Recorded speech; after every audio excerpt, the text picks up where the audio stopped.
debió ocurrir hace mucho tiempo, hace milenios, en el interior de alguna caverna, quizá en España. Recientemente las computadoras y los simuladores han intentado volver a hacer audible la primera música de la historia. La música que a viva voz, por algún instinto, por algo que nos hace diferentes del resto de las especies, el hombre quería alcanzar. Algo que quizá expresaba la angustia del alma humana. Esta es la música primera del hombre, la música de los neandertales.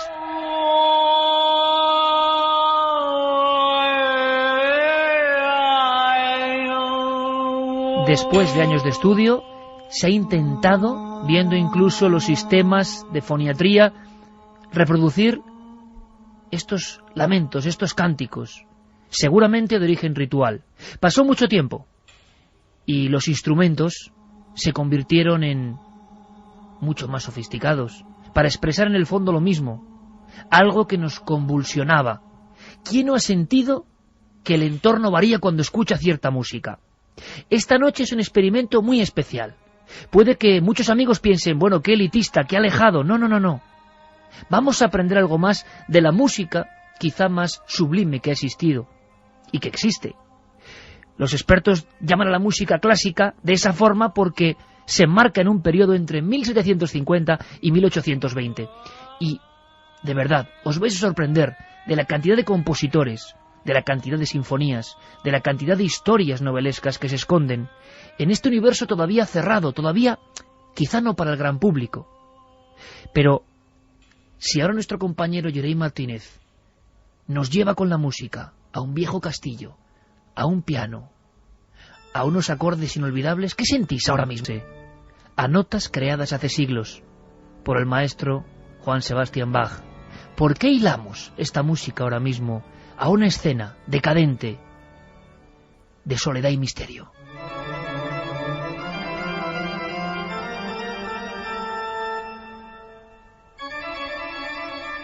Detrás de estos sonidos hay muchas historias humanas y quizás sobrenaturales.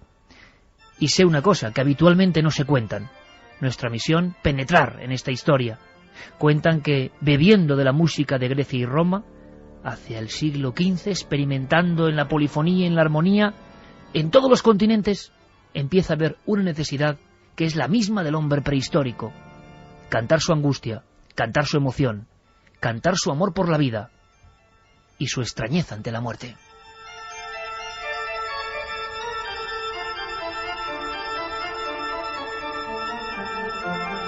Pero la historia de esta noche tiene que ver sobre todo con el sentido humano y genial de muchos compositores. Hemos comprendido que hay vidas atormentadas, historias que tienen que ver con miedos personales y seres geniales que son maravillosos. A algunos, como a Beethoven, recientemente, el cine los dibujó así. Lo que pretendo es abrir la música a lo feo, a lo visceral. Solo se llega a lo divino desde las tripas del hombre. Aquí es donde vive Dios, no en la cabeza, ni siquiera en el alma. En las tripas, porque es aquí donde la gente le siente. Los intestinos se enroscan y encaraman hacia el cielo. Las entrañas están más cerca de la luz que el cerebro. No puedes tener la cabeza en las nubes si no hay mierda en tus botas. Tarán, tarán, tarán, tarán. Venga, cante conmigo. ¿Qué? Tarán, tarán, tarán, tarán. Venga. Tarán, tarán, tarán, tarán, tarán, tarán, tarán, tarán, tarán, tarán, tarán, tarán, tarán, tarán, tarán. ¿Y bien? ¿Y bien? Lo siento, maestro, no la entiendo. No, claro que no la entiende. No hay nada que entender. Hay que experimentar estas obras mías. Es un nuevo lenguaje, Anna Holz, que estoy inventando para hablar de la experiencia del hombre con Dios. De mi experiencia de Dios. Por eso me la envía a usted para que anotara ese lenguaje. Es la secretaria de Dios. Esta es una noche, os lo aseguro, de misterios. El primero, una encuesta que hemos realizado. Teníamos todo el equipo muchas dudas. ¿Quién ganará en nuestro particular ranking de esta noche? Ha sido difícil. Hemos elegido los más populares, seguramente algunos de los más geniales. Carmen, buenas noches. Buenas madrugadas, Iker. Hay una encuesta ya. Una encuesta donde todos nuestros oyentes pueden votar. La página ikerjimenez.com, y la pregunta es muy sencilla. ¿Quién crees que es el mejor compositor? En esta ocasión hay 5 opciones. Hemos puesto a Tchaikovsky, a Bach, a Mozart, a Vivaldi y, como no, a Beethoven. Por el momento, Iker, Beethoven va en cabeza.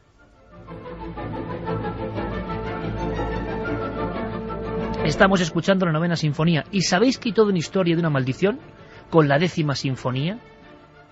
Muchos lo intentaron y sus carreras se truncaron. Hubo tal miedo o tal leyenda popular que algunos compositores decían que quien intentaba hacer la 10ª sinfonía, quien intentaba componer esa obra de arte, estaba intentando también burlar al destino. Es muy curioso porque muy poca gente se ha metido en España, a nivel de investigación, en los secretos y misterios de la música clásica. Esta noche os invitamos a este particular concierto. Os vais a sorprender. En fin, hay dos historias sobre todo que interesan a este enigmático autor. En un principio en Internet se hablaba de un hombre venido de la Europa del Este, un musicólogo, un especialista. Decían que un hombre muy severo, muy estricto, conocedor de secretos que incluso los expertos en música desconocían. Joseph Jelinek era su seudónimo. Tiene una historia también, pero nos ha sorprendido porque este hombre se ha metido con algunos increíbles misterios, como la relación de Paganini, el prodigioso violinista, con el diablo, su supuesto pacto con el diablo, y esas maldiciones de las composiciones que afectaron a los más grandes. Y creo que lo tenemos al otro lado, y sigue su identidad en el secreto. Joseph Jelinek, buenas noches. Muy buenas noches. Un placer tenerte con nosotros, porque tú bien sabes que el misterio no son solo tus obras, sino tu propia identidad. Mucha gente se pregunta, realmente, ¿por qué elegiste este nombre de, al parecer, un pianista que fue humillado por el propio Beethoven, ¿no? Que fue prácticamente vencido en un duelo artístico? Bueno, yo ante todo estoy encantado de estar en Milenio 3. Muchas gracias por permitirme hablar sobre mi tema favorito, que es la música. Cuando he escrito a la editorial, a Plaza y Janés, pues me plantearon la posibilidad de un seudónimo, y se me ocurrió, dado que la primera novela iba sobre Beethoven, pues escribirla con el nombre del perdedor, ¿no? Hubo un famoso duelo en Viena a finales del siglo XVIII. Beethoven llega desde Bonn a Viena para intentar comerse el mundo. Él era un excelente pianista, un gran improvisador, pero claro, los vieneses no estaban muy de acuerdo en que un provinciano, un paleto, si me permite, sí, que venido del otro lado del Rin, pues viniera, se plantara de repente en Viena a eclipsarles. El rey del mambo, por entonces, ¿no?, el pianista de moda en Viena, dice, pues sí, ya he oído que se las va dando de gran pianista, pero esta noche en casa del conde no sé cuántos le vamos a dar lo que se merece, ¿no? Y al día siguiente pues tenemos las cartas de comentando la velada, y dice, bueno, ¿qué tal con ese pianista nuevo?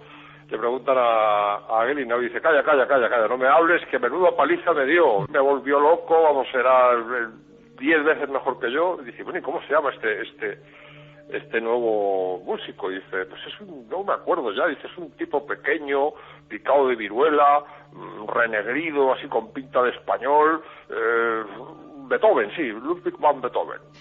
Elegiste un tema que realmente, entre vosotros los que sabéis de esto, es, digo, un clásico, ¿no? ¿Por qué muchos no llegan a ese número redondo, al 10? Es cierto que muchos grandes compositores importantísimos incluso lo intentaron, pero se truncó su carrera justo en ese instante.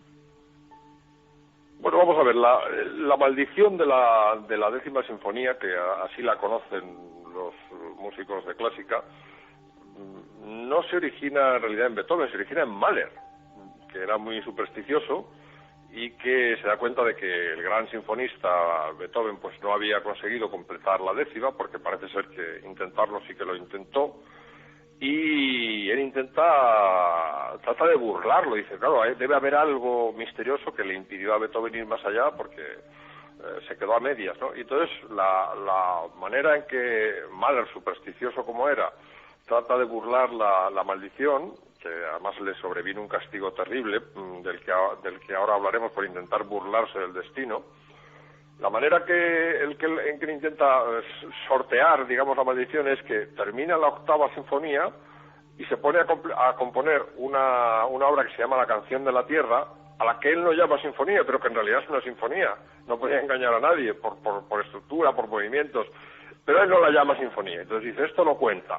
Y se pone a componer la siguiente, que en realidad es la 10ª sinfonía, y el destino le castiga, y él muere antes de poder completar la 10ª sinfonía, y luego le ocurrió una cosa terrible con una de las hijas que tuvo con Alma Mahler. Algunos dicen que fue por intentar burlar el destino, ¿no? Una niña que murió atragantada con 2 o 3 años, una muerte terrible, y que, bueno, Mahler desde luego tuvo una de las vidas más espantosas que un melómano puede imaginar, ¿no? Murieron no sé cuántos hermanos suyos, luego el accidente ese terrible con la hija, él murió antes de poder completar su obra. No le rindo la ganancia a nadie. Joseph, ¿es normal que los compositores viviesen todavía en ese mundo precisamente de creencias, de pequeños guiños que a veces cuando son burlados, pues bueno, viene un poco la maldición, ¿no? Era algo creído por muchos de ellos, imagino también propio de un mundo de tremendas rivalidades, que igual ahora no nos imaginamos, ¿no? Bueno, absolutamente. Por ejemplo, es que tú ten en cuenta, Iker, que la maldición de la 10ª sinfonía no se produce solo con Mahler. Es decir, Bruckner no acaba su 10ª, Schnittke, Vaughan Williams.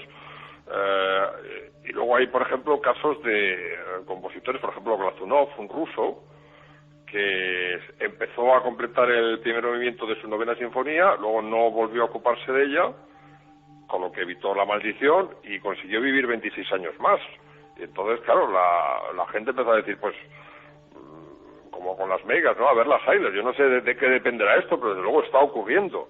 Y si me permites, hay una maldición en la música pop rock, de la que me estoy ocupando ahora, que tampoco se puede cuestionar, que es la maldición del 27. Es decir, ¿por qué hay más músicos de pop y rock que han muerto a la edad de 27 años que a cualquier otra edad que uno pueda pensar?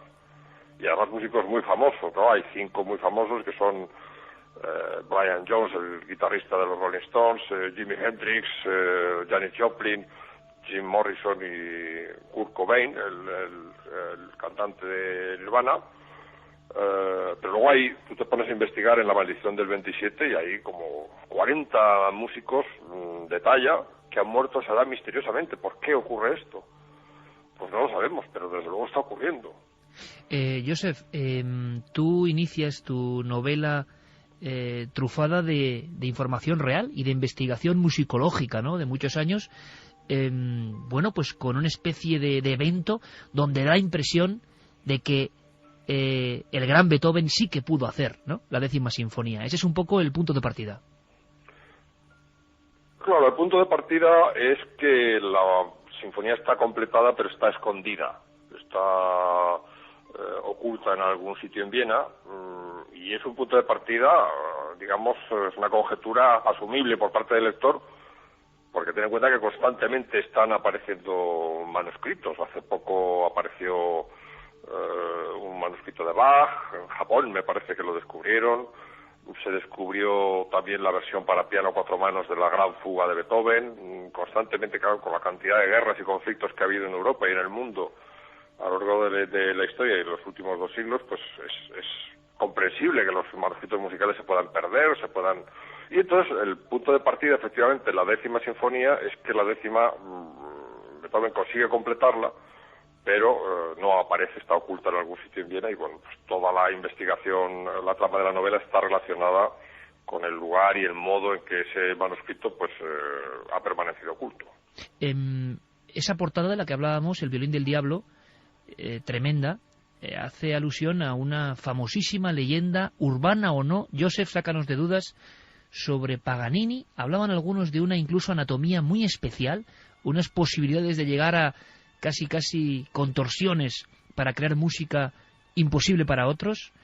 Yo no sé qué hay de cierto en esta historia de Paganini, pero me he enterado gracias a ti que incluso la Iglesia puso todas las trabas del mundo para que no fuese enterrado en sagrado por esa fama que tenía. Sí, Paganini tenía un conflicto con su imagen asociada al diablo, porque por un lado le venía bien, digamos, como truco de marketing, el violinista del diablo va a actuar, el violinista del diablo. Ganaba muchísimo dinero a lo largo de su vida en giras que le llevaron por toda Europa. Pero claro, cuando la leyenda, digamos, el mito de su asociación con el diablo Es un mito creado fundamentalmente, por dos cosas fundamentalmente. Primero, por su apariencia física, que era espeluznante. Él empezó a tomar todo tipo de medicamentos para curarse las distintas enfermedades que tenía, tomó mercurio, tomó cosas horribles, y esos productos que iba tomando le iban transformando el físico. Y por otro lado, su propio carácter, que era muy morboso, ¿no? En la novela se cuenta cómo lleva a su hijo pequeño Aquiles, en plena epidemia de peste en París, a ver las disecciones de los cadáveres en los hospitales. En fin, era un tipo con un carácter muy particular. ¿Cómo era físicamente, Joseph? Que toda la audiencia estará esperando el retrato robot, ¿no?, de Paganini. ¿Cómo era? Hay un famoso retrato de Delacroix que digamos, retrata el alma de Paganini más que su físico, ¿no? Era un tipo con largas greñas que le podían caer sobre los hombros, pómulos salientes. Yo creo que desdentado, porque los productos que él ingería pues acabaron por provocarle diarrea y estas cosas que debilitan las encías y que provocan al final que el diente se caiga, y tenía una mirada absolutamente pavorosa. Por otro lado, esto debió ocurrir en una ya edad tardía, porque se sabe que fascinaba a las mujeres. Era un tipo desdentado y absolutamente contrahecho, pues no va a fascinar a las mujeres. Era un tipo que se fue deteriorando, digamos, a lo largo de los años. Debió ser un tipo inquietante pero fascinante al mismo tiempo, según testimonios de la época. Tú inicias tu trabajo, tu novela de investigación, si se me permite, con una frase tremenda, ¿no? Dice: a pesar del aspecto, cuando las mujeres me oyen tocar, se arrastran a mis pies. Sí, que tiene que ver un poco con el poder de la música, ¿no? Hay gente que aparentemente te puede repeler con el físico, o bueno, no repeler, pero no te puede no atraer, pero luego tiene tal fascinación en la puesta en escena de lo que hace, ¿no? Que pues es un poco lo que pasaba con Paganini. Él se ponía a tocar y la gente no sabía. Él también se cuidaba de ocultar las digitaciones, ¿no? Tocaba a veces escondiendo la mano o volviéndose, girando el cuerpo para que no le copiase las digitaciones. Él, por ejemplo, cuando los conciertos tardaba en publicarlos para que no se los pudieran copiar. Era un poco mago también, Paganini, ¿no? En el sentido de que lo que podía hacer lo hacía gracias a trucos técnicos que había descubierto y que no quería compartir con los demás músicos. ¿Es cierto que el Capricho 24 es la obra más difícil para violín? No te oculto que Paganini impulsa la técnica violinística hasta tal punto que hay que ser muy poseedor de todos los recursos del instrumento para atreverse con el Capricho 24. Joseph, ¿nos recomendarías a los oyentes del programa de Milenio 3, que sabes que tanto nos gustan estos misterios, alguna pieza de la historia de la música clásica, que esta noche vamos a ir recordando diferentes autores, estremeciéndonos y sobrecogiéndonos? Pues tú nos recomiendas alguna, quizá por su temática o porque el momento de la persona que la ideó, o porque está dedicada directamente, pues no sé si a los difuntos, hay algunos requiem impresionantes, ¿no? ¿A ti cuál es la que más te conmueve y cuál nos recomiendas a nivel de misterio, casi que roce lo sobrenatural? Bueno, hay una música que se ha utilizado siempre en asociación con la muerte, que es el adagio de Samuel Barber, que es una música que no nace para ser tocada en ceremonias fúnebres, ni para ilustrar documentales sobre el 11S, ni para lo que se lo utiliza ahora. Es Samuel Barber, estadounidense, homosexual, que compuso el famoso adagio en su época de mayor felicidad. Él estaba en Italia, en un viaje con su pareja, que era también músico, y escribe el adagio pensando en una obra de Virgilio que narra el nacimiento de un río, y fíjate que, habiendo sido compuesta en la época más feliz de su vida y hablando sobre la evolución de un río, esa pieza de Barber ha llegado a simbolizar pues las atrocidades de Vietnam en Platoon, el horror de las Torres Gemelas cayendo durante el 11S. Todos los documentales de la televisión americana estaban ilustradas con el adagio de Samuel Barber. El funeral de Grace Kelly, el funeral de Roosevelt, todos ambientados con esa música que nació de un estado casi de euforia de Samuel Barber. Por eso me parece una música por lo menos paradójica, si no siniestra, sí paradójica, porque fue compuesta desde la más absoluta felicidad y ha llegado a representar pues el sumum de la muerte y la destrucción, ¿no? La máxima expresión de la tristeza. Pues es la recomendación de Józef Jelinek, autor del Violín del Diablo y la 10ª Sinfonía. Yo creo que sería bonito en alguna otra ocasión volver a ahondar en estas vidas, en estas composiciones y en el fondo en esta magia de la música, en este arte sublime que conmueve, ¿no? Y que creo que eso es lo más importante. Cada uno de los oyentes estará escuchando las músicas esta noche y para cada uno será una cosa, será un mensaje. Józef, muchísimas gracias. Hasta la próxima, amigo. Gracias a vosotros.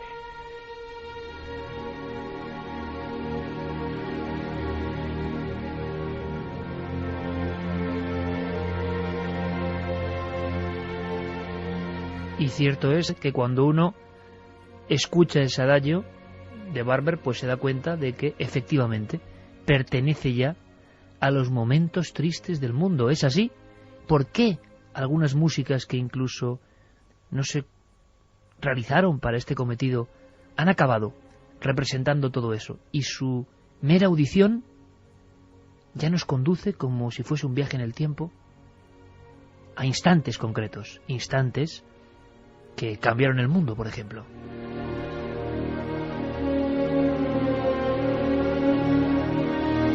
Pues bien, este enigmático autor, Józef Jelinek, el derrotado por Beethoven en la historia real, él lo ha utilizado como seudónimo, sus 2 libros, la 10ª Sinfonía y el Violín del Diablo, 3 ejemplares de cada uno, y os aseguro que, en fin, trepidantes, y me parece tan curioso que alguien desde dentro, desde el mundo de la música clásica, se atreva con el misterio, con la parapsicología. Es que todo eso aparece.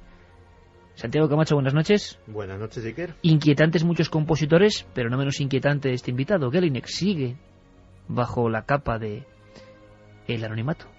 Pues hemos tenido en Milenio 3 muchos invitados y a todos los respeto y a muchos les tengo gran cariño, pero te puedo decir que Józef Jelinek ha sido probablemente en la historia de mi estancia en este programa el que de manera más rápida me ha impactado. Es un hombre que parece que tiene una erudición, un conocimiento y un dominio de la materia que trata y un aplomo increíble. Y la verdad es que esta entrevista que acabas de tener me ha dejado impactado. De hecho, hay gente que hace cábalas, quién puede ser, quién no puede ser, alguien muy importante. Pero eso del 27, los 27 años que dice que está investigando ahora, parece que hay una explicación incluso astrológica, decía Santi. Sí, es curioso porque, de hecho, una de las cosas que yo nunca había caído, y de hecho, igual que Józef Jelinek, su campo de estudio es la música clásica, pues de música moderna y de rock y pop, algo, poco, sé. Y no había caído en efectivamente esa maldición del 27, y es algo realmente notable y que podría tener una explicación astrológica. Alrededor de los 27, 28 años, depende pues de las circunstancias, tiene lugar un acontecimiento que marca astrológicamente, según para los que crean en la influencia de la astrología, la vida de todos los seres humanos, que es lo que se llama el retorno de Saturno. Saturno vuelve a estar alrededor de esa época en el mismo punto del cielo en que estaba en el momento en que naciste. Saturno tiene, no hay más que recordar ese cuadro de Goya, tiene unas especificaciones bastante siniestras. En el campo de la astrología, Saturno a lo que viene es a cobrarse las cuentas. Es decir, el retorno de Saturno es el momento en el que vas a cosechar todo lo que has sembrado a lo largo de tu vida. Si es bueno, no deberías tener mucho que temer. Si tu vida está fuera de control, si tu vida ha sido caótica, Saturno te va a cobrar de golpe todas esas deudas. Generalmente, si analizamos casi todas las biografías, y es algo que le recomiendo incluso a nuestros oyentes, que hagan un pequeño ejercicio retrospectivo de sus vidas, alrededor de esa época, de los 27, 28 años, la vida suele dar un vuelco. Suele a veces darse un impulso, a veces positivo, a veces es una especie de colleja que te da el destino para volverte a colocar en tu sitio, y a veces es dramático. Pero la verdad es que esta ha sido una observación digna de un experto como Joseph Jelinek, que ya te digo que me ha dejado personalmente impactado. Por cierto, escuchamos violines, se ha hablado de El violinista del diablo, ni más ni menos. Cuenta la historia que hubo un Stradivarius con una cabeza de diablo, que la gente veía, era tal la expectación, en los carteles aparecía como violinista del diablo, estamos escuchando, y la gente se arremolinaba y decían que veían sombras. Su aspecto terrible llegó a deformarse por una serie de operaciones de la boca, ¿no? Su cara quedó deformada. Claro, Paganini perdió muchos dientes, sobre todo por consumir mercurio para tratar otras enfermedades. Tuvo una infección maxilar y esto le llevaba pues a ser operado en diversas ocasiones y a que le desfiguren completamente el rostro. Tú imagínate ya un personaje que de por sí la gente le tenía bastante miedo. Decían que había pactado con el diablo y que seguía manteniendo relaciones con él. Y hasta cuando le van a enterrar, él muere un 27 de mayo de 1840 en Niza, el obispo de la ciudad se niega. Dice que no va a llevar a cabo su funeral, que no le va a enterrar. Y fíjate, su ataúd permanece varios años en un sótano, completamente solo, encerrado, hasta que ya muchos años después, cuando ya se dan cuenta de que lo del pacto con el diablo pues había sido una superstición de la época, en 1876, casi 20 años después, es cuando se hace su funeral y los restos se llevan al cementerio de Parma-Iker, que es donde permanecen. Curioso, Santi, eso que decían de su carácter un tanto extraño, porque llevaba a su hijo, decían incluso a ver autopsias, es decir, yo no sé si era un papel, pero desde luego en ratos la imagen de compositor misterioso. Se ha llegado a hablar de un síndrome, el síndrome de Marfan, que le permitía, se ha llegado a decir, yo no sé si es verdad o no, digamos, contorsionarse tanto que podía tocar composiciones que estaban pues fuera del alcance del resto de los seres mortales. Bueno, para hacernos una idea, se decía que podía llegar a alcanzar la envergadura de su mano abierta, podía llegar a alcanzar 45 centímetros, que es mucho. De hecho, de esa destreza técnica da testimonio que Paganini era muy chulo y muy pagado de sí mismo, hasta el punto de que tenía por costumbre no cambiar las cuerdas del violín hasta que se le rompían, cosa que generalmente sucedía en el escenario. Y en ese momento era cuando podía dar muestra de su genialidad, porque seguía sin inmutarse, sin cambiar una sola nota de su composición, con las 3 cuerdas restantes. De tal manera que eso, que es una proeza de virtuosismo inalcanzable para muchísimos violinistas, él lo hacía con una soltura tremenda. ¿A qué se debía todo esto? Y probablemente el hecho de que fuera muy mal padre también. A que su padre es en gran medida culpable de esa genialidad. Él era violinista aficionado. De hecho tenía un cargo de funcionario, creo que portuario.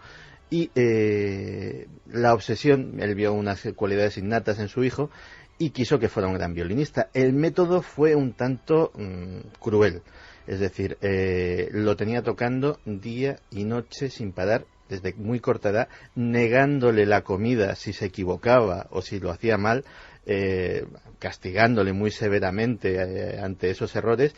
Y lógicamente eso le debió de generar algún tipo de trauma que no debió de ser muy beneficioso en su carácter para nada. Se ha hablado de compositores que intentaron llegar a la 10ª sinfonía y que no lo consiguieron por cualquier cuestión del destino, pero que se acabó convirtiendo en una leyenda. Ninguna tan dramática como la de Mahler. Vamos a escuchar, y Irene nos pondrá ahora su música, porque hay una pieza sobrecogedora que dedica a los niños muertos. Canción a los niños muertos. Canción a los niños muertos, que creo que estamos escuchando.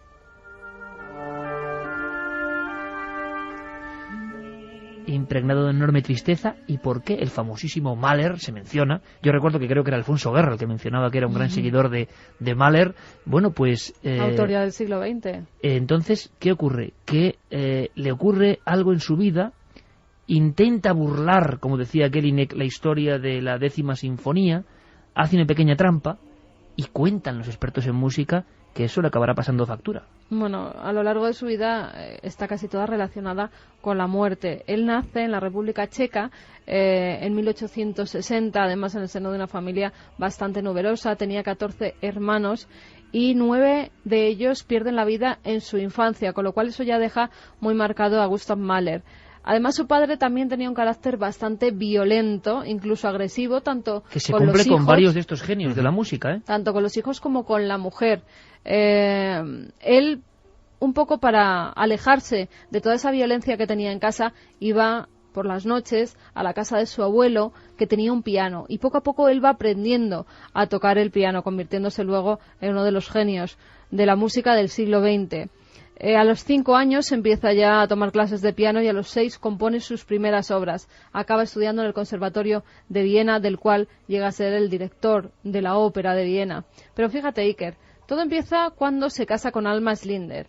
Él ya era muy supersticioso, esta mujer era de gran belleza, era 19 años más joven que varios hijos, y la primera de sus hijas, María, con tan solo 5 años, muere. Muere además de una forma muy trágica porque es sometida a una traqueotomía por complicaciones que tiene por la escarlatina y la difteria que padecía, pero no solo eso, sino que las desgracias van en aumento. Cuando es el funeral de su hija María, su suegra, que estaba presente en ese funeral, de repente sufre un ataque al corazón y cae radicalmente muerta en ese mismo momento también, Iker. El matrimonio empieza a tener muchas peleas, esas peleas llevan a que su mujer empieza a tener relaciones sexuales con otros hombres, él se vida entera, se convierte en un desastre y dicen que es que, totalmente, por lo menos queda la leyenda, ahí en esa brecha entre el final del 19 y el principio del 20, de que intentó hacer una 10ª sinfonía y al final de esa 10ª sinfonía, bueno, lo que nos queda, por ejemplo, entre otras muchas obras, es esto que me ha parecido,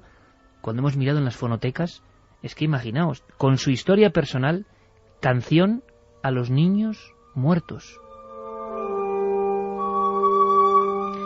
Él era muy supersticioso, además con todas estas situaciones creía y estaba firmemente convencido de que la muerte le perseguía. Y por eso, ya consciente de esa supuesta maldición que había sobre la 10ª sinfonía, en vez de llamarle 9ª sinfonía a esa que crea, le llama canción dedicada a la tierra. Así creía que iba pues un poco a dar una vuelta a lo que sería la maldición, a burlarla. Él estrena de forma póstuma, porque él muere en 1911, y de forma póstuma se estrena en la Orquesta Filarmónica de Viena lo que sería parte de esa 10ª sinfonía, porque llega a escribir el adagio y el purgatorio. Es lo que queda de esa 10ª sinfonía, porque antes Iker muere. La verdad es que hay varios autores, lo decía nuestro invitado, Joseph, antes, hay varios autores que al parecer no han podido vengar, no han podido abstenerse de esa maldición. Beethoven es el primero que empieza con la maldición de la 9ª sinfonía, pero luego están Dvorak, Wagner, Mahler, Vaughan, hay muchos, Iker, y todos han perecido sin llegar a componer entera la 10ª sinfonía. En fin, historias de la música clásica, historias que, desde luego, el cine popularizó, como decimos, con Amadeus, y, bueno, hemos reconocido todos esa risa, esas historias, esa precocidad increíble. Por cierto, tendremos en unos minutos a un gran compositor español actual que ha hecho la 7ª sinfonía, y seguro que si Ángel Illarramendi se lo propone puede hacer la 10ª y mucho más, pero eso de la precocidad ha llamado muchísimo la atención, muchísimo, porque hay autores con 13 años de grandes sinfonías, con 8, con 7, claro, con 4, ya nos parecen cosas extraordinarias, pero de Mozart se decía todo esto. Y me dice Santi que hubo un caso, y encima español, que lo llevó todavía al límite, al auténtico récord Guinness de por qué algunos niños tienen la capacidad increíble de conectar con la música.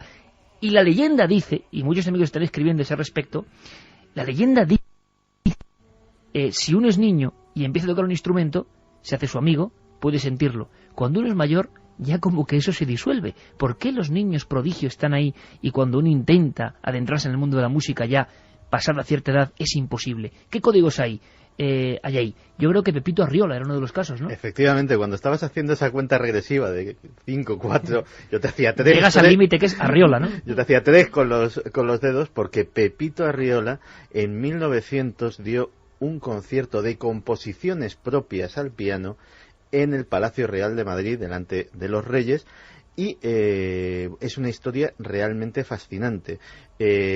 Nació en Betanzos, es un niño español, evidentemente, gallego por más señas, y un buen día su madre, que como todas las señoras bien de la época, pues algo tocaba el piano y tal, descubrió que alguien estaba en su casa tocando una canción que acababa de aprender ella, tocándola mejor que ella, se fue corriendo al salón a ver quién estaba tocando así de bien su piano, y se encuentra al niño de apenas 2 años y pico encaramado a la banqueta dando a las teclas como podía, pero realmente con una habilidad asombrosa. Y con 3 años llegó a hacer sus propias composiciones. Sí, y con 3 años llegó a hacer sus propias composiciones y, bueno, tal es el caso que los Reyes le financian sus estudios de música, se va para Alemania, donde se convierte en un músico de gran éxito, hasta el punto de que, bueno, hace giras, va a Estados Unidos,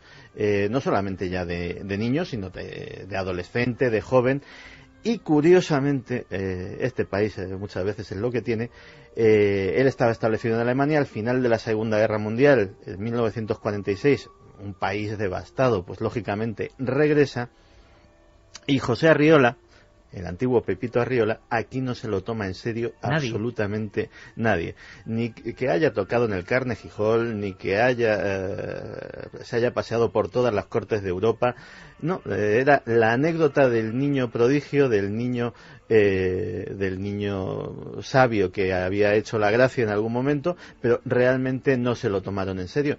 Y en su muerte, que fue prematura, murió con 50 y tantos años, hay quien dice que precisamente esa decepción de que, bueno, pues la guerra en un momento dado acabó con esa carrera exitosa que tenía en Alemania y su propio país pues no le acogió como se merecía, pues eso sí que precipitó pues una cierta amargura que pudo ayudar a esa muerte prematura. Bueno, hablando de genios prematuros, ¿quién nos recuerda a Mozart, pero no al principio de su vida, tocando el piano y asombrando al mundo, sino al final de su vida, cuando recibe la visita de un fantasma, la visita de un hombre embozado en negras galas, que la película Amadeus reflejó de una forma prodigiosa?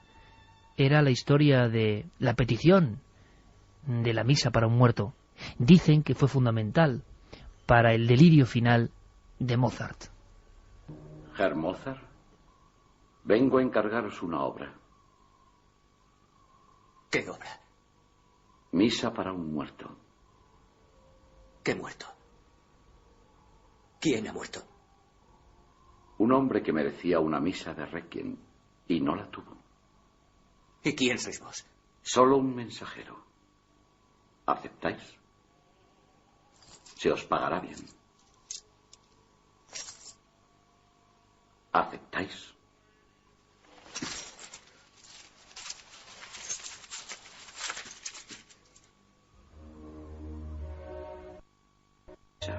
Y no digáis a nadie lo que hacéis. Volveréis a verme pronto.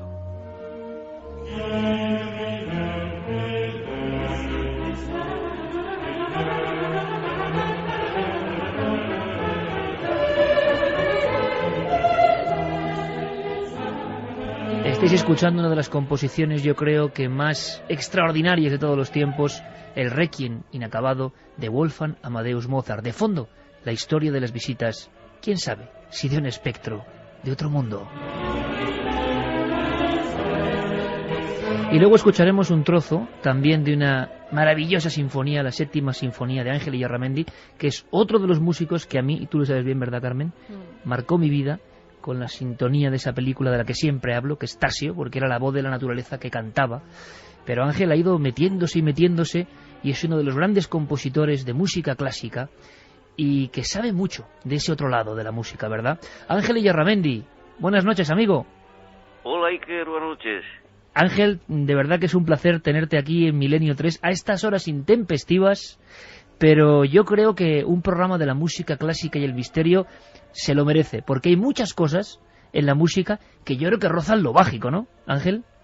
Claro, y es un momento estupendo ahora, de noche, aquí, tranquilos, para charlar. Para charlar tranquilamente, Claro. Por ejemplo, tú me hablabas de Mozart, en alguna ocasión me escribías sobre Mozart, se ha hablado mucho de esas visitas de un hombre extraordinariamente alto, embozado en negros ropajes, que le acaba casi volviendo loco. Y yo muchas veces me he preguntado, bueno, pero ¿los músicos consideráis que esto ocurrió de verdad o que fue una leyenda simplemente? Bueno, no se sabe, porque estas cosas... Hombre, cinematográfico, en el cine funciona muy bien, ¿no? Porque la película Amadeus ya la vi. Y, hombre, cinematográficamente, todo el tema este de Mozart y tal, pues la verdad es que es muy cinematográfico, como digo, y funciona muy bien. Es muy impactante pero quién sabe, no se sabe nada. Lo que sí se sabe es que, bueno, que fue un misterio, porque Mozart, de hecho, no termina de componer su Requiem. No se sabe muy bien si le encargaron o quién le encargó, o si él, bueno, pues él intuyó su propia muerte y se empezó a componer un Requiem propio, ¿no? Pero bueno, eso es uno de los misterios de la historia de la música, efectivamente, porque además el Requiem de Mozart es una de las, para mí, desde luego, es una de las obras maestras de la historia de la música. Es impresionante. Vamos a poner otro trozo, otra parte del Requiem, Geray, porque mucha gente joven yo creo que quizá no lo ha escuchado nunca, y hay quien piensa, Ángel, que pudo ser lo que tú comentabas, una especie casi de premonición de la sensación de su propia muerte, ¿no? O sea, componer para lo que estaba por venir, una muerte prematura, por otro lado, una muerte que nadie se esperaba sin haber cumplido apenas 40 años. Ya, no lo sé, pero desde luego le salió muy bien. Era Él desde luego estaba muy inspirado. No sé si fue un encargo, no fue un encargo, intuyó su muerte, pero él estaba absolutamente inspirado. Es una obra maestra, eso es genial. Cuentan que en su entierro apenas lo llevó un carro, nos ha llegado esto, ¿no? No sé si en la leyenda o en el misterio, y que apenas un perro y un par de personas acudieron a su entierro en fosa común. Es curioso cómo muchos de los compositores, Ángel, de los grandes compositores de esa música clásica, hemos visto a Beethoven, hemos pasado rápidamente por Mozart, por Mahler, eran personas de una especial sensibilidad. Hay que ser muy diferente, muy distinto, realmente, para componer música clásica. No, ¿qué va? Ha habido de todo. La muerte de Mozart fue muy triste porque efectivamente fue enterrado en una fosa común, o sea... un genio como Mozart, en fin, fue lo último de su vida, su entierro, todo esto fue muy triste. Sí ha habido compositores atormentados, por ejemplo Mahler sí era un hombre más atormentado, pero ha habido compositores absolutamente alegres, gente muy vital, y por ejemplo me refiero a Rossini o otra gente mucho más alegre. Yo creo que dentro de los compositores hay gente de todo tipo, ¿no? Desde dicharacheros, alegres, tristes, como todo el mundo, ¿no? Porque nos da la impresión de que es una gente muy especial, muy despegada de la realidad cotidiana. Pero mira, vamos a poner un trozo, decimos al maestro de obra hoy sinfónica, que es Geray Martínez, vamos a poner un trozo de la Sinfonía Séptima de Illarramendi, porque mucha gente, no sé si sabe, creen que la música clásica es algo muy antiguo, que ya no se hace, que ya no se realiza, pero actualmente sigue habiendo grandes compositores que siguen haciendo música en España y en el mundo, Ángel. Pues sí, claro. Bueno, el mundo está vivo, y hay mucha gente, y entre esa mucha gente hay compositores que todavía estamos ahí trabajando, sí, efectivamente. ¿Qué sientes cuando haces, por ejemplo, estas composiciones que en ocasiones tienen mucho aire de misterio? A veces la visión de la naturaleza, los sueños, las emociones, todo eso se refleja en la música. Le llega a uno a veces composiciones casi sin saber cómo. Se ha hablado mucho eso, ¿no? De la creatividad y de la conexión con algo, a veces con lo más profundo de nosotros mismos, ¿no? Claro. Bueno, yo pienso que lo único que no se inventa es la vida.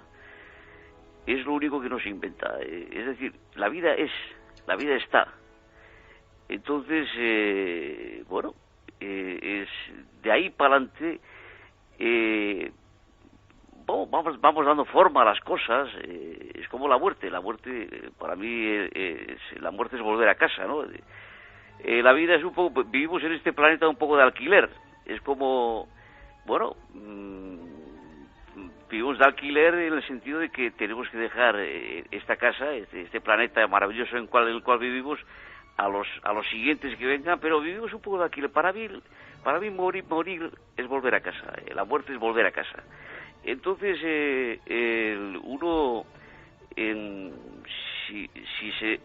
lo que es lo atemporal, si uno tiene la sensación de que siempre ha sido y siempre estará.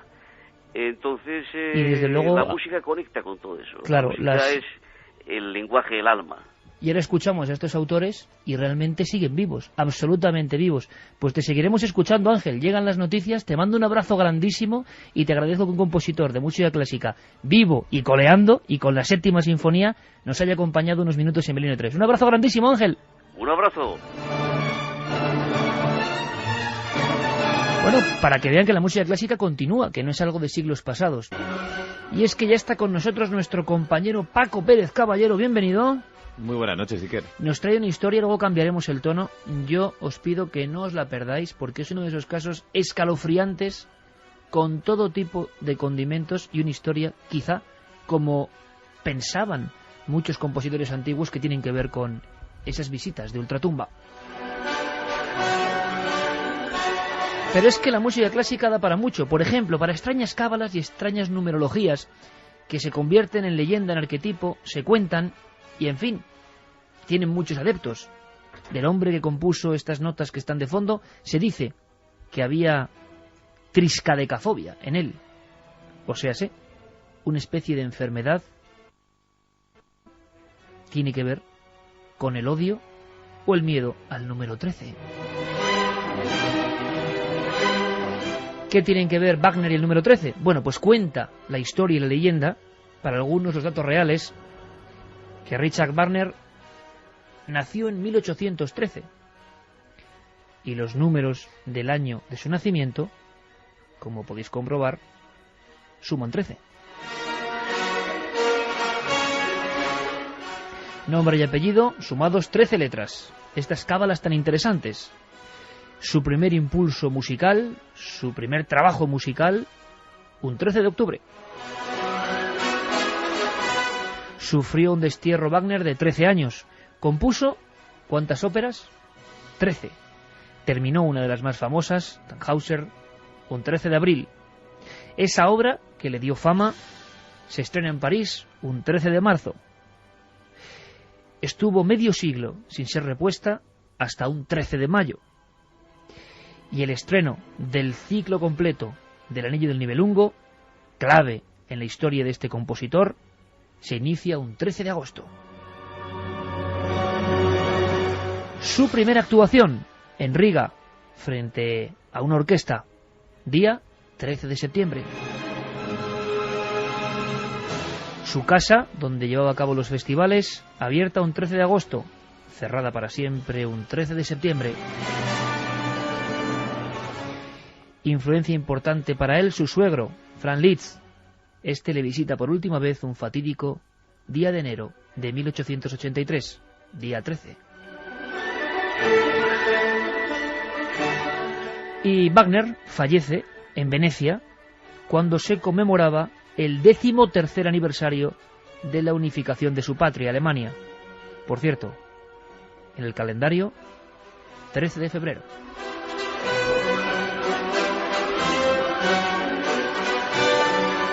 Y con este maravilloso Wagner de fondo vamos a ir casi triscando por las veredas del misterio sinfónico, porque estamos recordando a los más grandes, a los más importantes.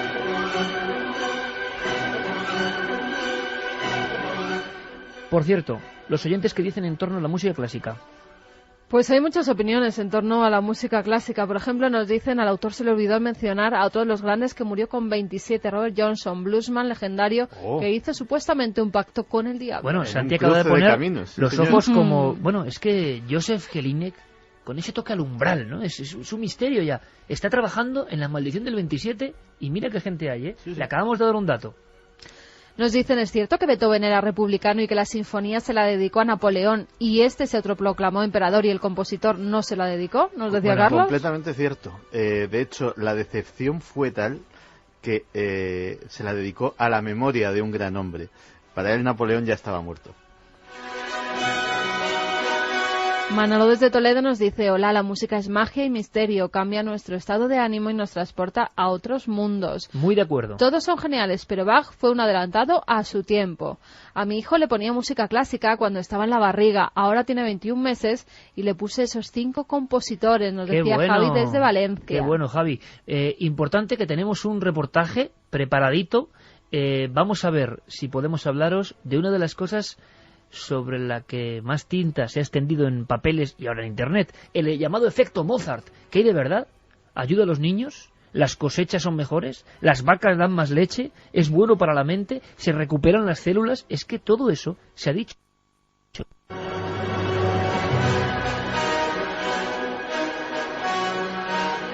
Tatis nos dice el mejor Mozart, el preferido Vivaldi. Qué maravilloso tema hoy, los genios siempre son misteriosos y en la música no ha de ser menos. Gracias por seguir sorprendiendo. Dani desde Fuenlabrada.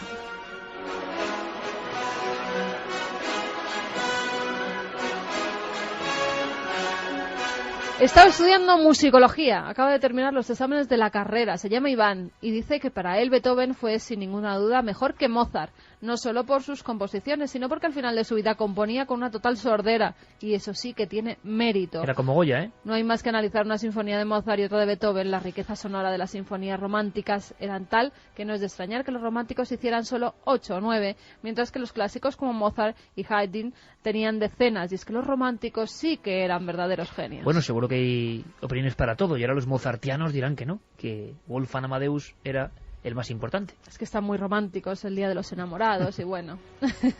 Nos dicen también, hola, me llamo María Ángeles y soy de Ciudad Real. Me parece increíble lo que llegó a hacer Beethoven. Es un ejemplo para toda la humanidad que una persona sorda como él pueda llegar a todos los rincones del planeta y que perdurara para la historia. Puedes escuchar toda su música en cualquier momento y dependiendo del estado de ánimo en el que te encuentres. Soy una apasionada de la música clásica y a mis hijas se la pongo por las noches para que se duerman relajadas. Qué bonito esto, ¿no? Cómo a los niños parece que les reconforta la música clásica y a los niños. Uno está en su casa leyendo un libro y no es lo mismo leerlo con esta música que nos pone Geray Martínez aquí de fondo.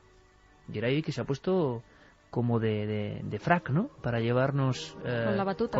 Sí, le veo con la batuta, le veo con las partituras y mira cómo suena. Es buena para el alma, seguro, pero también hay historias atormentadas. Atentos a lo que vais a escuchar ahora, porque Chopin, sin duda alguna, es uno de los más reproducidos en discos, en canciones de cuna, toda una historia como muy dulce, ¿no? Bueno, pues el fin de la vida de Chopin es también, iba a decir, un relato de Edgar Allan Poe. ¿Qué le pasó a Chopin? Sí, además me sorprende porque todos los músicos que hemos estado revisando esta noche, la mayoría de ellos sufrían graves enfermedades. También eran otros tiempos, eran más difíciles de curar y todos estaban atormentados con la muerte y con el sufrimiento. Chopin, empieza muy prematuro también a tocar el piano gracias a una hermana suya, la mayor, que le empezaba a enseñar cómo se tocaba el piano. Pero él desde pequeño ya tiene muy mala salud. Era un niño enfermizo.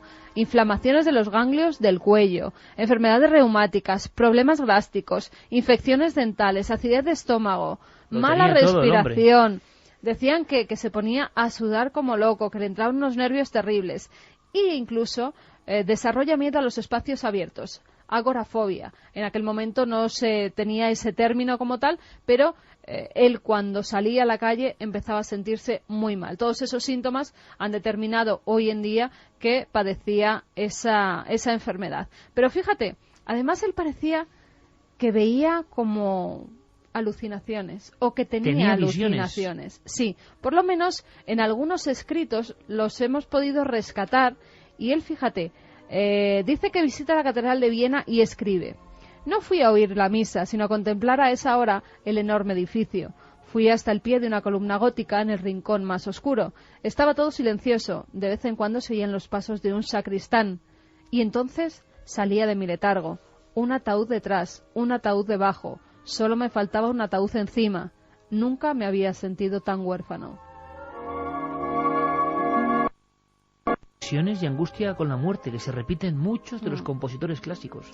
Esa enfermedad, Iker, o las múltiples enfermedades que padece, hace que su médico le recomienda que venga a Palma de Mallorca. Está en España durante un tiempo donde además es un crudo invierno mallorquín y lo pasa todavía peor y tiene que regresar a París. La persona que vivía con él, una escritora francesa, George Sand, dice que era inaguantable, que su carácter en los últimos años se volvió insufrible, que además estaba lleno de terrores, que veía fantasmas continuamente, que incluso cuando estaban por la casa mallorquina donde estaban intentando curar sus enfermedades, se despertaba por las noches, iba a las habitaciones diciendo que estaban muertos, que todos eran fantasmas que le estaban atormentando. Él mismo hablaba de la visión de su propio fantasma.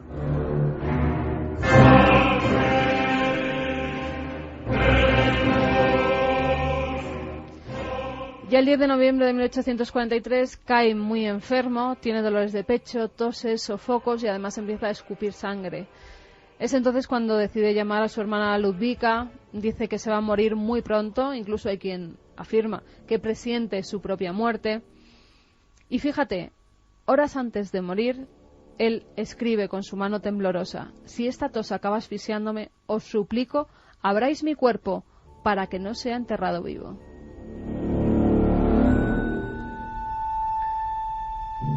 Su último deseo fue ser abierto en canal Chopin, el dulce y armonioso Chopin, para no ser enterrado vivo.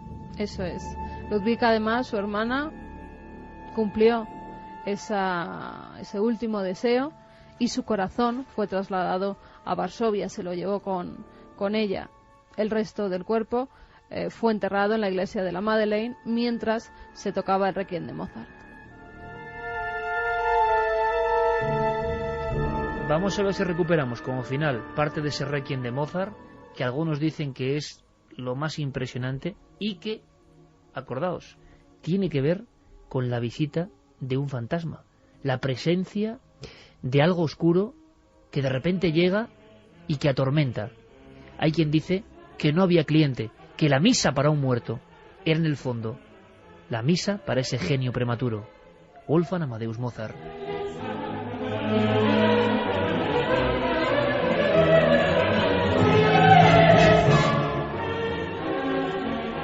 Y con la música del Requiem, de la obra inacabada de Amadeus, vamos a hablar de lo que le hizo revivir en pleno siglo XXI. Tú lo recuerdas perfectamente, Santi. Sistemas de CD-ROM, mucho antes del DVD, de cassettes con música de Mozart. ¿Para qué? Para ponerlo a los niños, sobre todo. Y en la barriga de las embarazadas. Sí, y hasta, de hecho, por ejemplo, en el Hospital Infantil de Melbourne, en Australia, hicieron un estudio, por ejemplo, para un hospital infantil es un sitio donde hay niños que sufren y padres y familiares que sufren. Y, por ejemplo, poniendo esta música de Mozart, descubrieron que ese nivel de sufrimiento se atenuaba muchísimo, que el nivel de estrés tanto en familiares como en pacientes era increíblemente inferior. Se habló de niveles de inteligencia mayores en los recién nacidos que habían escuchado en el seno materno la música de Mozart. Fue todo un fenómeno, me atrevería a decir, de masas, desde luego. Bueno, ¿y qué hay de leyenda y de verdad médica? Nuestros compañeros Fermín Agustí y Carlos Largo han indagado, han hablado con doctores que han trabajado con la música de Mozart. ¿Es tan buena como dicen? ¿Es tan milagrosa como aseguran algunos? Todo en este informe.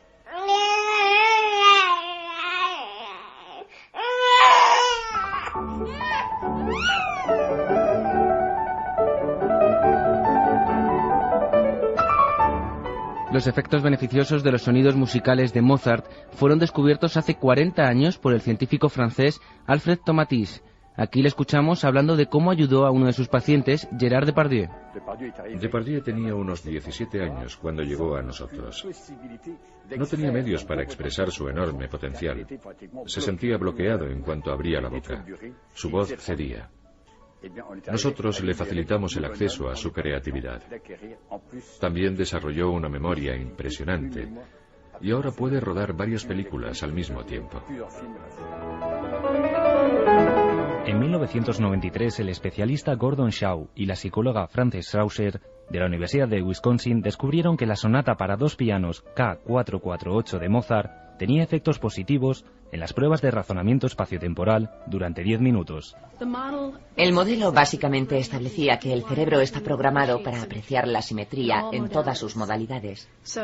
Él creía que si pudiéramos estimular el cerebro mediante la música, podríamos apreciar mejoras en un dominio relacionado. Se oye un piano tocando el tema y luego otro piano tocando el mismo tema, solo que al revés. Se va entretejiendo, entra y sale así durante un largo periodo de tiempo. Pensamos que eso era simetría. Por eso elegimos esa sonata en concreto y llevamos a 36 estudiantes al laboratorio para que escucharan el primer movimiento y parte del segundo de esa sonata, relajados y en silencio. Después de cada audición, medíamos su capacidad temporal y espacial mediante un test estándar. Desde el 2007, las enfermeras del Hospital Universitario La Fe de Valencia han estudiado el efecto Mozart con los niños prematuros o con síndrome de abstinencia, comprobando así que la melodía mejora la frecuencia cardíaca y el nivel de oxígeno del recién nacido. Dolores Bernabeu es la supervisora de neonatología del hospital. La musicoterapia tiene un efecto, sobre todo, antiestrés, ¿no? Es decir, los niños que nacen prematuros, pues son niños que están sometidos a un gran estrés, no solo pues porque se manipula constantemente, porque les hacemos pues técnicas que pueden ser dolorosas, porque pues hay una gran cantidad de luz, una gran cantidad de ruido. Entonces estos niños, además de padecer ese estrés, le añades el estrés que tienen porque tienen dificultad para conciliar el sueño. Entonces, nosotros lo que intentamos fue unir esas dos partes, un poco el aliviar ese estrés y un poco el ayudar a poder inducir ese sueño de una manera mucho más larga y mejor, ¿no? Como toda medicina, el tratamiento debe tener un seguimiento y no se debe abusar de la música porque puede poner nervioso al bebé. Además, este debe tener un mínimo de 30 semanas de gestación y la duración no puede superar los 45 minutos. Consiste en ponerlo 3 veces al día. Siempre se pone en niños que tengan un mínimo de 30 semanas de gestación, porque un poquito por bajo a veces es peligroso, porque la música es como cualquier medicina, ¿no? En buena dosis es buena y cuando nosotros lo damos en exceso puede tener algún perjuicio, ¿no? Entonces lo que hacemos es ponerla unas 3 veces al día, durante 45 minutos, de media hora a 45 minutos. Los niños más grandes que padecen, por ejemplo, síndrome de abstinencia, estamos un poquito más. Pero en los niños pequeñitos, los prematuros de unas 30 semanas de gestación, es 30 minutos 3 veces al día. El niño prematuro es alguien que tiene una inmadurez no solamente de un órgano respiratorio o el hígado, es que también tiene una inmadurez cerebral, tiene que procesar lo que está oyendo. Pero no solo funciona con la música de Mozart, muchas veces son los padres los que eligen la música a sus hijos. Está demostrado que los recién nacidos, la primera voz que reconocen es la de la madre y después la de su padre, por lo que con la música sucede lo mismo. Cuando el feto ha escuchado una determinada música, cuando nace, es esta música la que va a tener más éxito en su tratamiento. Porque además de Mozart, luego nos hemos dado cuenta que hay incluso músicas modernas que les van, porque Elvis, por ejemplo, pues les encanta a algunos niños y tenemos alguna música grabada de Elvis para niños y se la ponemos también. Pero traemos también música de casa de los papás, la que eligen, y la colocamos en las cunitas y en las incubadoras con unos MP3 pequeñitos y bueno, pues creo que ha sido una gran solución para paliar determinados problemas aquí en los prematuros.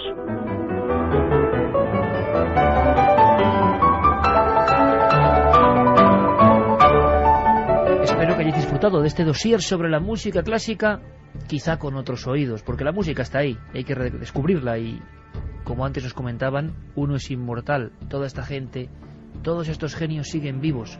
Sus sensaciones, sus frustraciones, sus momentos de esplendor vuelven a reproducirse una y otra vez en cuanto demos al play o acudamos a algún concierto. Podemos terminar con 2 frases que a mí me han resultado inquietantes. Una parece Bueno, son 2 de los 2 libros que sorteamos. Uno, la 10ª sinfonía de ese hombre, Jelinek, que tanto ha impresionado a Santi Camacho. Fíjate con qué 2 frases abre su libro. Es que nada es casual. Aplaudid, amigos míos, la comedia ha terminado. Última frase de Beethoven en su lecho de muerte. Otra que dice, la música, lo dijo Gottfried Leibniz, la música es un ejercicio matemático inconsciente en el que la mente no sabe que está calculando. Terminaríamos con una, del violín del diablo. Lo dijo en su día un hombre tan combativo como Voltaire. Para triunfar en cualquiera de las artes hay que estar poseído por el diablo.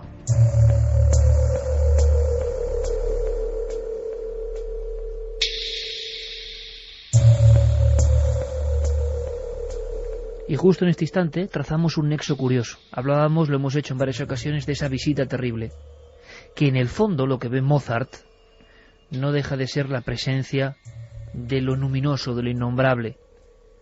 ¿Cuántas veces, desde el principio de la historia, personas diferentes han visto una sombra que se aproxima, una sombra que llama, una sombra que pide ser atendida, en diferentes formas, de diferentes maneras, pero en el fondo parece que la dinámica de los encuentros extraños o con lo extraordinario son lo mismo.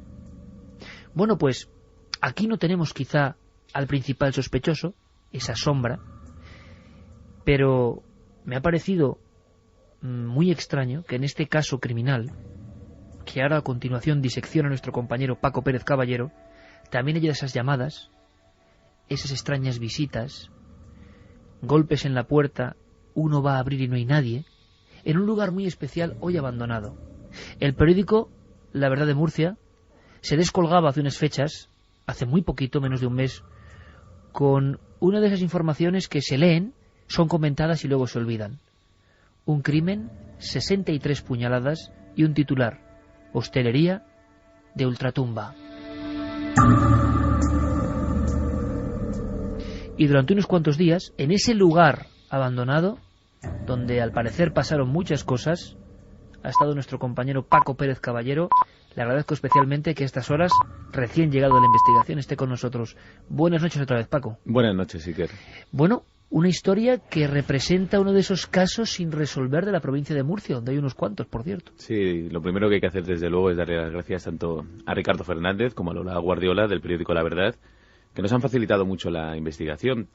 La verdad es que es una investigación llena de sorpresas. Nos hemos encontrado con un personaje, con Alfonso Martínez Saura, absolutamente sorprendente, un hombre apodado el Cónsul, que desde muy joven se dedicó a recorrer el mundo, que los pasos le llevaron a África, y allí, en Costa de Marfil, llegó a ser cónsul, de ahí su apodo, pero decidió regresar a su tierra, y en La Unión, en un pequeño pueblo muy cerca de Cartagena, puso un hostal.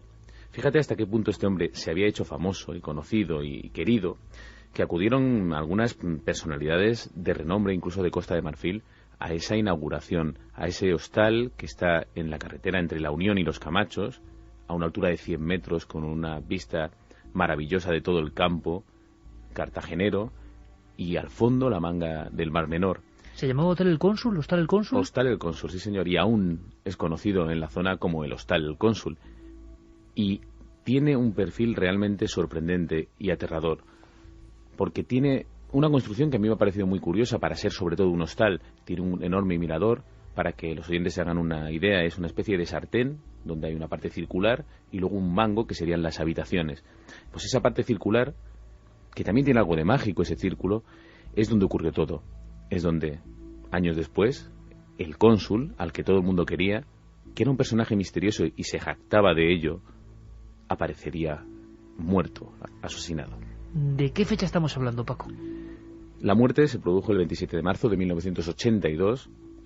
Hay que calcular que unos años antes, el 77, se había inaugurado ese hostal, que tuvo bastante éxito durante un tiempo, y cuando se produce el crimen había caído un poco en desgracia. O sea, un sitio en decadencia. Sí, un sitio casi no abandonado, pero es verdad que muy poco frecuentado. Este hombre, el cónsul, vestía ropajes casi siempre africanos, cosa que llamaba muchísimo la atención en aquella zona. Todos lo tenían por un hombre excéntrico. Y esa anécdota a la que te referías, esa anécdota de esas visitas completamente ciertas, él convivía con lo que él llamaba un fantasma. ¿Él decía eso? Decía que de vez en cuando le visitaba un fantasma que llamaba a la puerta. No sabemos si realmente era un fantasma. Lo que sí sabemos es que esta historia fue confirmada por la policía local. Durante un tiempo, los policías locales pues iban allí. Este hostal tenía una pequeña discoteca, un pequeño bar donde se podía tomar una copa tranquilamente, viendo esa vista. Está en una loma a 100 metros de altitud y se puede ver casi toda la zona circundante. Y mientras se tomaban una copa, un día un policía local y el cabo de la policía local escucharon esos golpes en la puerta. Y le dijeron: Alfonso, ¿no vas a abrir? No, si no hay nadie. Claro, los policías, sorprendidos por esta actitud, pero bueno, como no va a haber nadie si están llamando. Además, hay una cosa muy curiosa, y es que en esta puerta que da al hostal hay una escalera muy larga, muy pronunciada, que lleva desde lo que es el suelo hasta la puerta. Con lo cual, si hay alguien ahí y te asomas, es imposible que le dé tiempo a salir corriendo. Lo digo porque lo primero que podemos pensar es una broma, alguien ha llegado, ha dado una puerta. Pero es que yo he estado allí y te puedo asegurar que está bastante ruinoso, pero se puede ver perfectamente esa escalera. Y si alguien había allí, no pudo esconderse o huir. La llamada se repitió. Alfonso, abre por favor, porque que no voy a abrir, porque no te preocupes, que está un poco pesado el fantasma que viene a visitarme. Pero como algo cotidiano, algo normal. Hay que imaginarse a este hombre de más de 60 años, vestido con su chilaba, diciéndoles a estos policías locales de la Unión que le visitaba un fantasma. Claro, la policía local, escéptica por naturaleza, no daba crédito. Finalmente se levantaron y dice, Alfonso, si no abres tú, vamos a abrir nosotros. Esperaron a que volviera a sonar la llamada, abrieron la puerta y allí no había nadie. El investigador Antonio Pérez, que ha hecho curiosas indagaciones en todo ese entorno cuando ya está abandonado y que también ha colaborado con Paco Pérez Caballero, nos daba algunas claves interesantes. No fue una, ni dos, ni tres veces. Esas visitas, esa llamada, es que me recordaba toda la historia de las apariciones de Mozart, eran una constante cerca del tiempo de la tragedia. Una semana antes de la muerte de Alfonso, resulta que está Antonio Mata, que acaba de salir de servicio, con un compañero suyo allí en el bar tomando una copa con Antonio ya a harta hora de la mañana, con Alfonso a harta hora de la mañana, cuando llaman a la puerta de la calle. Y Alfonso ni se inmuta. Antonio y su compañero le dicen: Alfonso, abre. Dice: no abro, que no hay nadie. Vuelven a golpear la puerta de la calle y le dicen: Alfonso, hombre, abre. Dicen: no, si es que no hay nadie. Dice: ¿cómo que no hay nadie si están llamando a la puerta? Vamos y abre la puerta. Dice: vale, pero vais a ver que no hay nadie. Dice Antonio que estaban los tres por dentro de la puerta. Cuando vuelven a golpear la puerta, Alfonso abre la puerta y efectivamente no había nadie fuera. Quien ha estado en el hostal sabe que eso es imposible, porque para entrar en el hostal, ya que la parte, digamos, baja era la discoteca y la parte alta era lo que era el hostal, había que subir una veintena de peldaños. Es decir, que una persona, aunque hubiese golpeado la puerta y se hubiese dado la vuelta y hubiese saltado rápidamente para quitarse de la vista de ellos, no hubiera podido. Y esto que ha contado milimétricamente, como lo había hecho Paco, se produce días antes de su propia muerte. ¿Qué pasa esa jornada del 27 de marzo del 82? ¿Qué sabemos? Fíjate, Iker, lo curioso que es todo, ¿no? Porque Antonio Mata, el policía local, que estaba esa noche allí, que presenció ese acontecimiento, esa llamada a la puerta, fue luego el hombre que encontró su cadáver. Con lo cual es como el círculo que se cierra. ¿Qué sabemos? Muy poco. Sabemos muy poco. Sabemos que, preocupados porque el cónsul no daba señales de vida, algunos amigos se acercan al hostal, entre ellos Antonio Mata, el policía local, un guardia civil y algunos amigos cercanos. Dan una vuelta a ese hostal, que hoy está rodeado de vegetación, y encuentran todo completamente cerrado, algo que era inaudito, porque precisamente el cónsul era una persona que recibía a todo el mundo con los brazos abiertos, y siendo un hostal, pues siempre estaba dispuesto a alojar a quien fuera. Sin embargo, se encuentran todas las ventanas cerradas, las persianas bajadas, las puertas cerradas a cal y canto, y no saben muy bien qué hacer.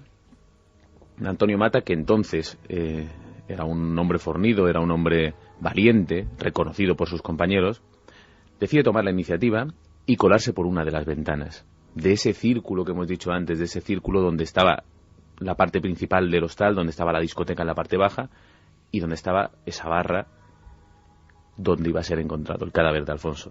Rompe la ventana, entra y lo encuentra tumbado en el suelo como dormido, prácticamente sin signos externos de violencia, y es al empujarle cuando empieza a sangrar. Había sido apuñalado más de 60 veces con una arma desconocida, pero de hoja muy pequeña. Alguien se había ensañado con él de una manera extrañísima y parecía que realmente el crimen para la víctima había sido una auténtica sorpresa. 63 puñaladas con una hoja, con una daga muy fina. ¿Se supo algo al final de con qué podía haber sido? Se sospecha que pudo ser alguna pequeña navaja, algún arma improvisada. Nunca apareció. Lo que sí se sabe, un detalle muy curioso, es que en una de las habitaciones, en la que en teoría no había nadie porque no había nadie registrado en el hostal, alguien se había dejado la bañera llena de agua, el agua corriendo, como si hubiera sucedido algo, como si alguien hubiera estado alojado. Sin embargo, no había registro de esa presencia. No, en teoría, el hostal estaba vacío. El hostal estaba vacío. En teoría, Alfonso estaba solo. Y el detalle curioso de que no se sabe cómo sucedió, pero el hostal estaba completamente cerrado por dentro. Así que realmente no sabemos cómo escapó el asesino.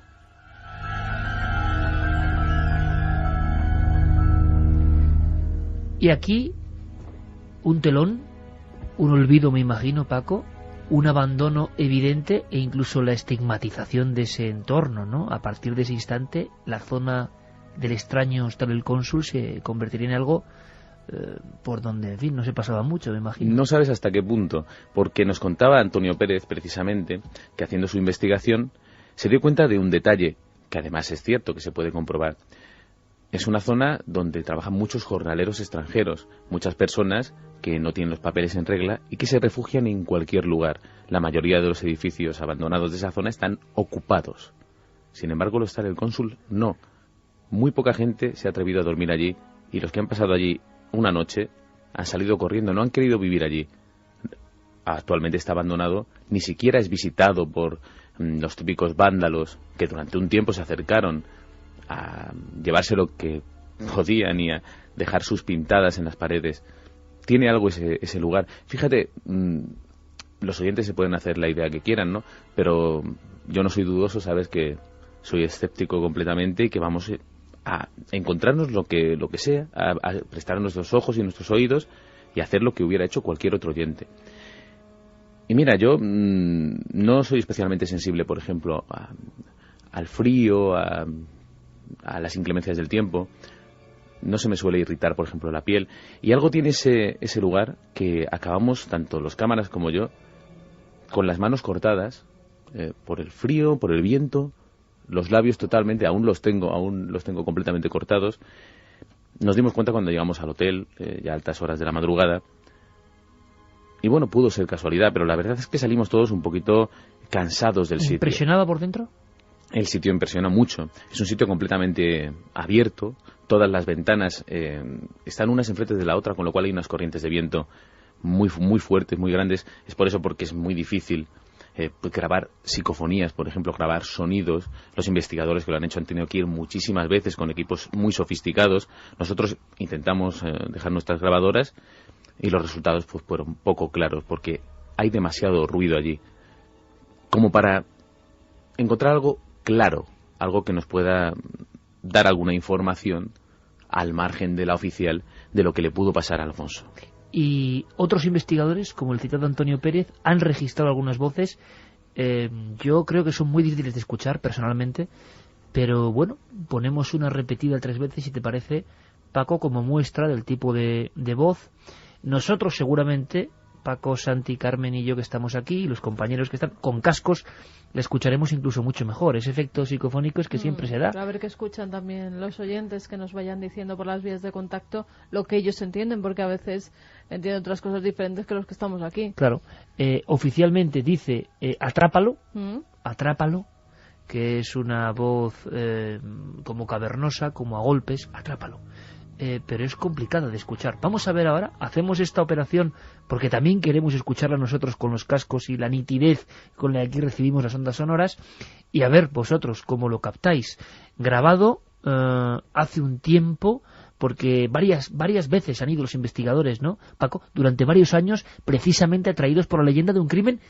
Me parece increíble la escena que ha contado Paco, me parece increíble, y un crimen sin resolver después de casi 30 años. Esa es situación oficial del caso. Sí, el caso está... Ni un sospechoso, ni huellas, ni nada. Como el primer día. No hubo huellas, Paco, de sangre, de nada. No se pudo saber realmente lo que había sucedido ahí. Realmente también hay que ponerse en 1982 en la Unión y ver cuáles eran los medios y cuáles eran las posibilidades de la investigación. Se ha especulado... Bueno, luego lo comentamos, por dónde pudo salir ese individuo. En fin, desde luego una extraña visita esa noche en un hotel sin nadie, en un hostal. Me recordaba mucho, Santi, esta historia por el personaje Aganza, el hombre del castillo de San Martín de Valdeiglesias, ¿no? ¿Verdad? Esa gente excéntrica que vive en mansiones. Que se crea un cosmos alrededor, con sus viajes, sus vivencias, las experiencias que se ha tenido de otros sitios.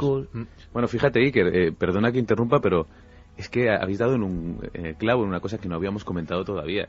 En ese hostal había todo tipo de recuerdos de su experiencia africana. Dientes de marfil, carísimos, justo en un momento en el que se prohibió vender el marfil.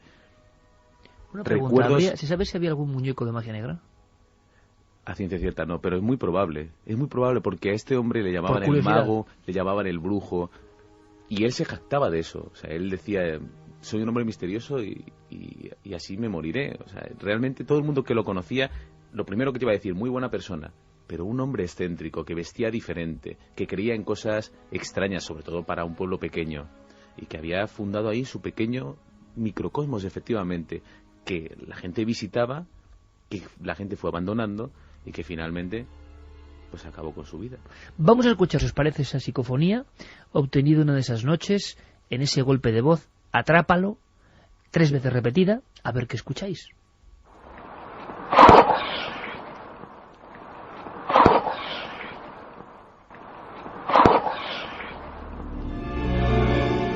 Atrapadlo, no atrápalo, atrapadlo. Muy difícil, yo creo que es muy complicado.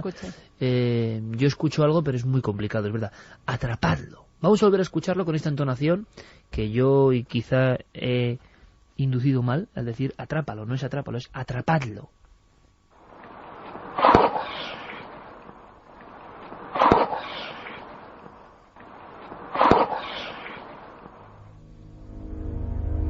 Bueno, ahí lo ponemos, atraparlo. Yo no entiendo nada de eso, yo entiendo como árabes o una cosa así, pero tan largo atraparlo, claro, ¿no? Eso es como siempre cuando el investigador nos dice lo que cree que se dice, pues evidentemente tú ya buscas esas consonancias, ¿no? Pero desde luego es una psicofonía muy... O sea, no es de las fuertes que hemos escuchado, que sí que parece que es claro. Lo que tiene a favor, vamos a decirlo así, no la psicofonía, es la propia historia, ¿no? Claro, es que además del lugar. Además de las psicofonías, que bueno, esto impresiona realmente recoger cualquier tipo de sonido en un lugar como estos, pero fíjate, hablando con Antonio Mata, un hombre que... Localizaste de nuevo al policía que encontró el cadáver. Que encontró el cadáver y que a día de hoy ha caído en desgracia, un hombre que había sido policía local y que a raíz de un accidente que tuvo hace 4 años, pues tuvo que abandonar el cuerpo y la vida no le ha sonreído precisamente, nos contaba que para él, aquella noche en la que llamaron a la puerta y no había nadie, tuvo algo que ver con la muerte del cónsul, que de alguna manera lo que él llamaba el fantasma acabó por matarle. Eso lo decía el policía que encontró el cuerpo. Para él no hay duda, que esos sucesos, que aparentemente no tienen por qué estar relacionados, ese fantasma que tanto le visitaba, quizá tiene que ver con ese asesinato.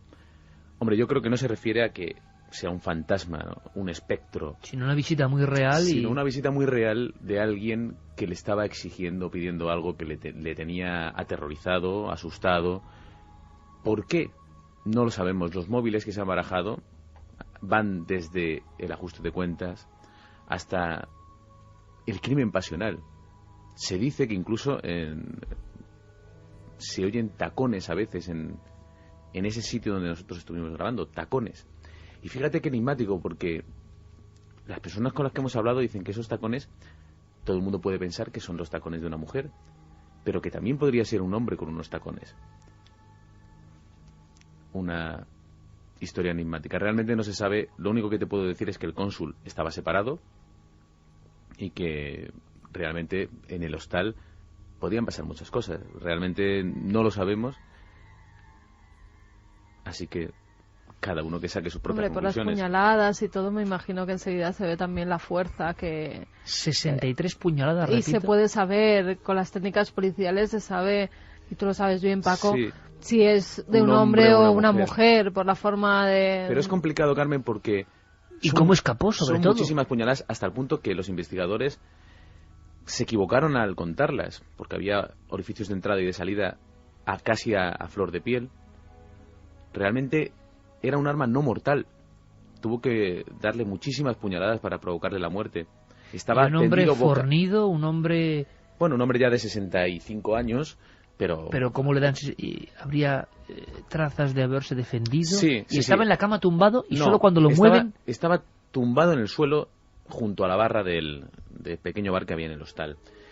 Y estaba en la actitud de haber sido sorprendido, tumbado boca arriba, y habiendo pues unas señales de defensa. Él había intentado defenderse, pero se ve que, claro, le habían atacado tan repetidamente con esa pequeña arma que parecía improvisada. Por eso se habló de crimen pasional. Un picador de hielo o algo así parecido. Podría ser un punzón, podría ser una pequeña navaja, podría ser algún elemento que hubiera en ese bar. Y ni un sospechoso. Y ningún sospechoso.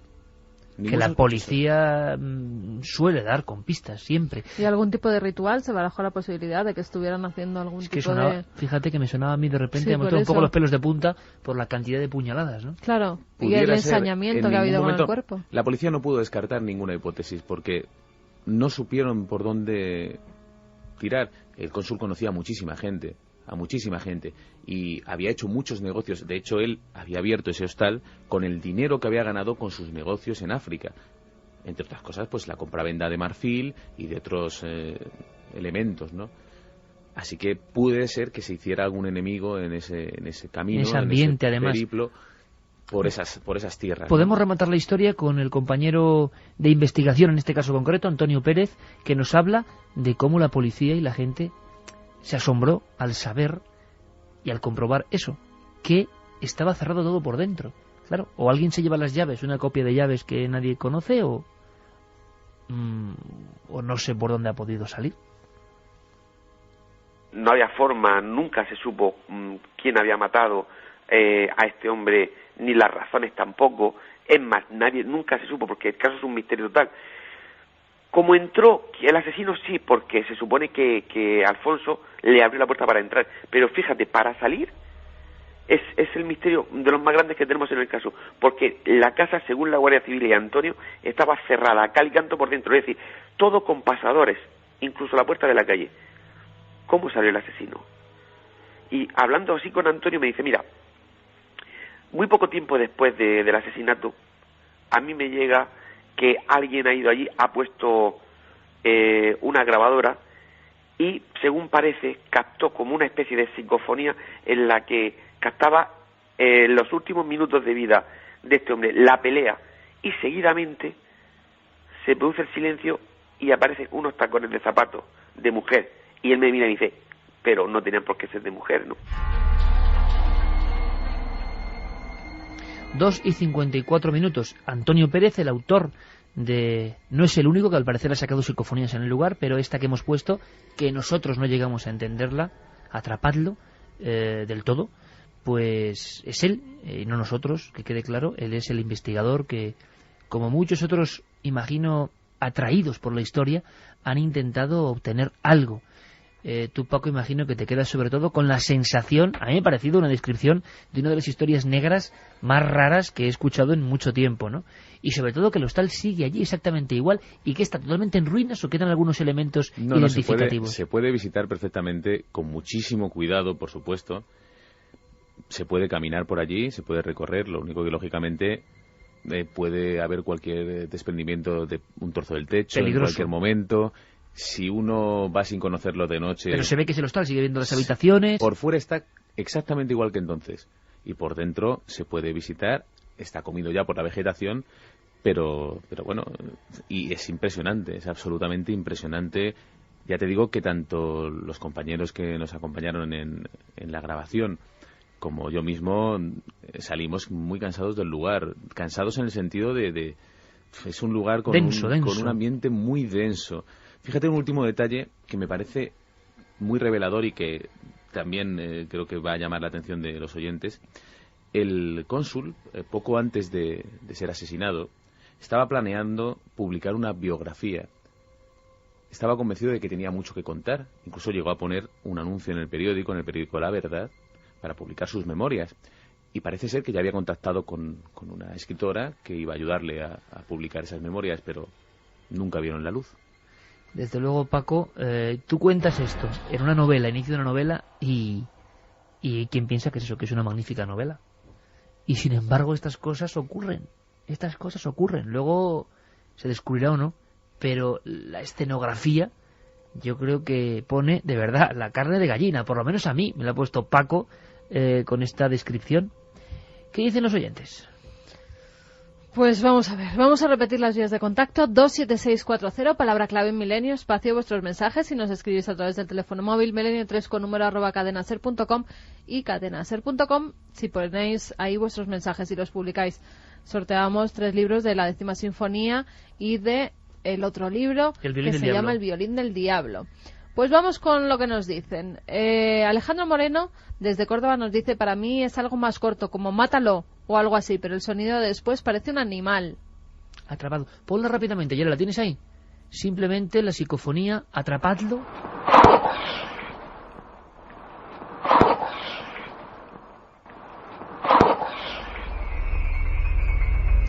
Nos dicen también: buenas noches, yo entiendo, hablamos como si preguntara, besos y seguid así, nos dice Saúl desde Madrid. Carlos dice que cree que dice un nombre, que es terrorífica esta psicofonía. Bueno, entienden de todo, incluso habladnos. Sí, atrapadlo, ahí queda el detalle, porque la gente ha seguido investigando y eso también trae sus consecuencias, ¿no? Es decir, a veces hay gente entusiasta y, como ha descrito perfectamente Paco, mucho ruido. Y el ruido puede generar, si no hay condiciones de aislamiento, efectos 1000. Eso está clarísimo, ¿no? Sí, eso hay que tenerlo clarísimo. Como siempre decimos, pues bueno, cualquier investigación, bienvenida sea si puede aportar cualquier dato, pero es un lugar muy complicado. Oye, una pregunta, Paco, que me viene a la mente. ¿Estuviste con el Policía Nacional en el lugar de los hechos? Sí, es el policía local de allí. ¿El policía local? Sí. ¿Y qué expresión tenía cuando volvía al lugar donde había encontrado el cadáver? Bueno, yo le pregunté, una de las cosas que le pregunté, si le impresionaba volver a ese lugar. Y me dijo que por supuesto que le impresionaba. Y a mí me impresionaba un poco el aspecto suyo, ¿no? De hombre ya hecho polvo, ¿no? Por decirlo de alguna manera coloquial. Porque es verdad, es que realmente es un hombre que se ha ido degradando. Y volviendo al lugar del crimen. Y volviendo a ese lugar del crimen, y realmente con esa cara de que acababa de vivir aquellos hechos, ¿no? De que estaba reviviendo todo. Incluso se quedaba callado mientras yo le pedía que me fuera describiendo, sin hablar, porque estaba recordando esos detalles de cómo cogió ese cuerpo, cómo le dio la vuelta, cómo vio que su amigo, la persona que le había servido copas, había sido asesinado, y también me imagino esa impotencia de tanto tiempo después no saber quién lo hizo. Y sobre todo, Paco, haber sido testigo de la extraña llamada, ¿no? En fin, excepcional crónica, excepcional crónica de Paco Pérez Caballero. Gracias, compañero, por estar esta noche con nosotros. Un placer, Iker. Muchas gracias. Bueno, pues nosotros regresamos. Me ha dejado impresionado, no sé. Me he imaginado la historia quizá con una visión muy nítida. Pero ahora volvemos.